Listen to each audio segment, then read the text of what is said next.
Egunon guztioi eta mila esker gure gonbitari erantzun eta Open Minded Governance for Your Future kongresu honetan izateagatik. Gaurko kongresu honen jatorrian kezka sakon badago.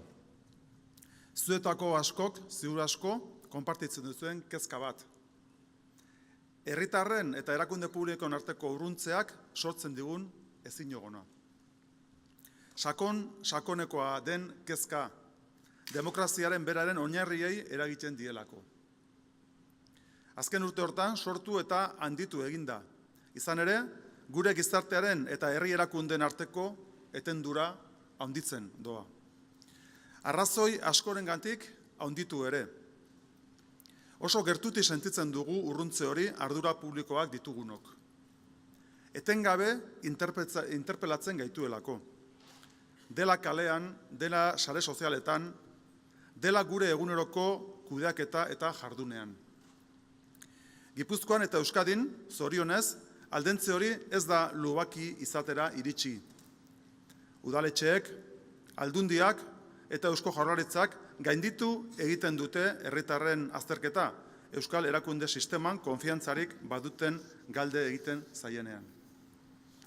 Baina aldi berean, Gipuzkoako azken soziometroaren arabera, 4 gipuzkoarretatik 3 ez du konfiantzarik politikan. Testuinguru honetan nire ustez 3 aukera dauzkagu. 1. Populismoaren bidetik, hipersimplifikaziora jotzea, politika antzerki gisa planteatzea, herritarren sentimentu basikoetara zuzentzea. 2. Orain arte bezala, politika egiten jarraitzea. Ezer gertatuko ez baliz bezala, ezer berririk egin gabe. Eta 3. Arduraz jokatzea, benetako politika eginez, gobernantza berri bat jorratuz, herritarrengan eta herritarrengana gerturatuz. Demokrazian sakontzea azken batean. Besoak gurutzatuta gelditzea ez da inolaz ere aukera bat. Oraindik eta gutxiago, populismora jotzea eta eskubide sozialen eta demokraziaren lorpenetan atzera egitea. Horregatik, legealdi honetan, gobernantza berri baten aldeko konpromisoa hartu genuen gizartearen aurrean. Eta zalantzarik gabe esan dezakegu, hitza bete dugula. Gobernatzeko modu berri bat abian da Gipuzkoan. Atzera bueltarik ez duena gainera. Comenzamos la legislatura dando la palabra a la sociedad en que reinventaríamos la gobernanza en Guipúzcoa. Sin miedo a equivocarnos, podemos afirmar que hemos cumplido la palabra dada. Hemos profundizado en esa nueva gobernanza con hechos concretos, que me gustaría mencionar divididos en 6 ámbitos. 1. La integridad, la ejemplaridad y la ética. Hemos aprobado códigos éticos de obligado cumplimiento para los altos cargos, los empleados públicos, las asociaciones que reciben subvenciones y las empresas adjudicatarias de la Diputación, incluyendo cláusulas sociales, sobre la premisa de que es tarea de todos y todas construir una Guipúzcoa ejemplar. 2. La buena gestión, la eficiencia y la evaluación de las políticas públicas. Hemos potenciado la Central de Compras Públicas, que agrupa ayuntamientos y Diputación.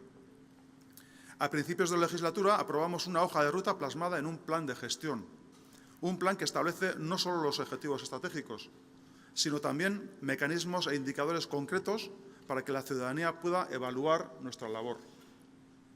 3. La rendición de cuentas, la transparencia y el derecho a la información.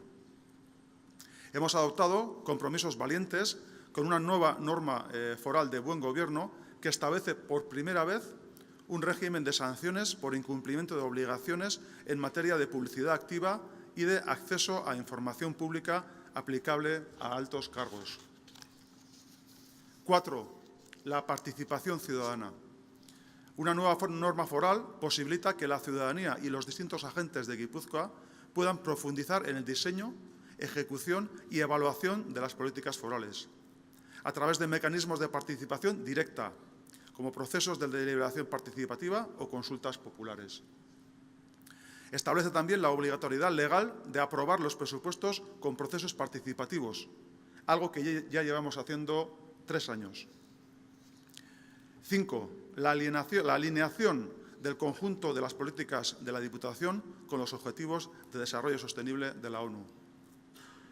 Hay una nueva agenda política en marcha a nivel mundial, basada en la reducción de la desigualdad, la creación de empleo de calidad, la sostenibilidad o la transformación de las formas de gobierno.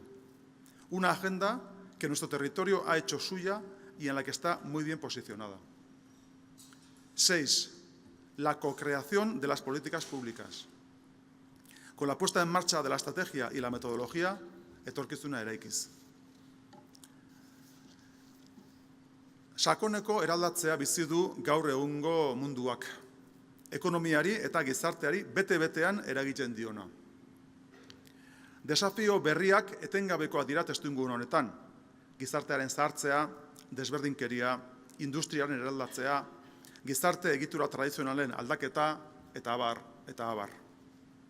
Horren aurrean ez dago errezeta magikorik.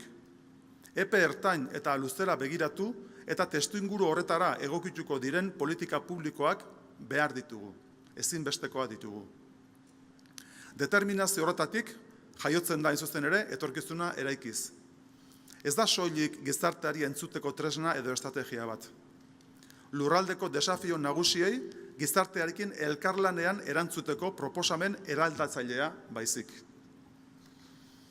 En un momento en el que en muchos lugares de Europa y del mundo, también a nivel de España, los extremismos y los populismos amenazan con debilitar los lazos sociales, debilitar la democracia mediante el miedo y el enfrentamiento, Guipúzcoa no acepta posiciones que debiliten su sociedad y la democracia, los avances sociales logrados.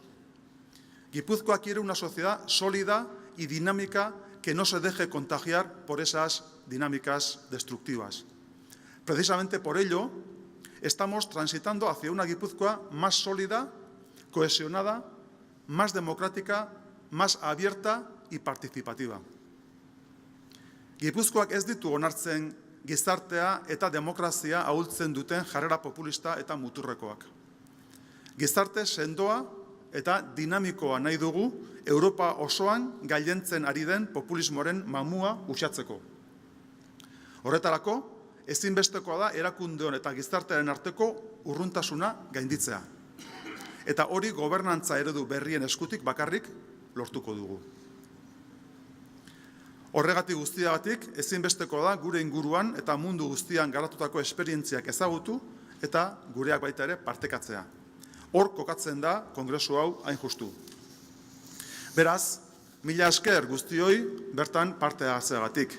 Bereziki UCLG, tokiko hiri eta gobernu batuen elkarteari, eta Open Government Partnership erakundeari kongresu hau antolatzean izandako lankidetzagatik.